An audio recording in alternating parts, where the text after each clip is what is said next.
আমার আদরের সোনা মাম্মা, বাবার বুদুনি আর সকলের প্রিয় কিট্টু, যার ভালো নাম হলো রুথবি। 1 বছর আগে এই দিনে দুজনের পরিবারকে পরিপূর্ণ করেছিলে তুমি আমাদের জীবনে এসে। আজ তোমার প্রথম জন্মদিন। জানি এখন এইসব বোঝার মতো হয়তো তোমার বয়স সেভাবে হয়নি, কিন্তু মা বাবা হিসেবে খুব বেশি না হলেও অল্পের মধ্যেই জন্মদিন উদযাপন করতেই হবে। তুমি বই ভালোবাসো, তাই জন্মদিনের কিছু উপহারের মধ্যে বই সবার আগে রয়েছে।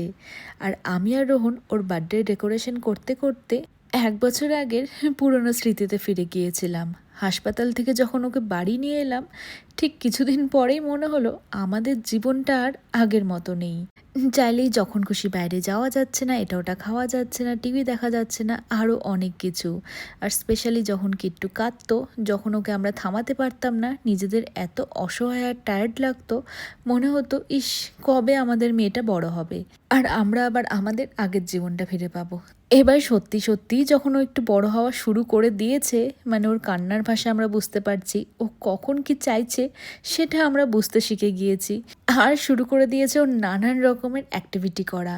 হয়তো অনেকটাই আমি আমার ফোনে ক্যাপচার করতে পেরেছি, কিন্তু বিশ্বাস করুন কখনো কখনো এত হঠাৎ হঠাৎ ও এমন কিছু দেখিয়ে ফেলতো, শুধুমাত্র সেগুলো নিজের চোখেই ক্যাপচার করা সম্ভব হয়েছে। তারপরে দিনটা শুরু হয় মিষ্টি হাসি দেখে, আর রাতে ঘুমোতে যায় সারা দিনের কার্যকলাপ দেখে।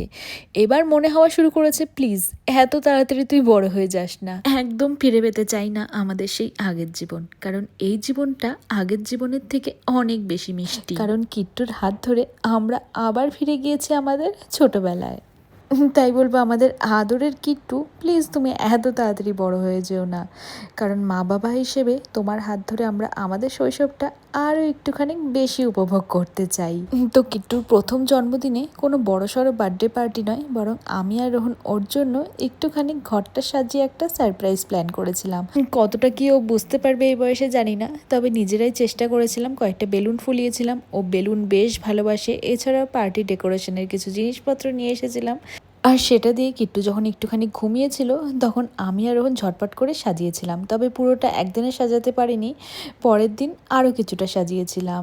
আর ওর খাবার টেবিলে একটা রেইনবো কেক রেখেছিলাম, ওর জীবনটাও যেন এরকমই কালারফুল হয়। আর একটা 1 ইয়ারের ক্যান্ডেল রেখেছিলাম।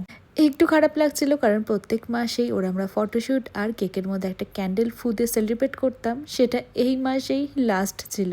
তো জন্মদিনের বড় ব্লগ তো যথারীতি আমি অনেক দেরিতেই দিব, তবে এই ছোটো ছোটো ব্লগগুলো আপনাদের সাথে শেয়ার করলাম। এবার কিট্টুর রিয়াকশন কেমন ছিল সেটা না হয় শেয়ার করব পরবর্তী আরেকটা ছোট্ট ব্লগে।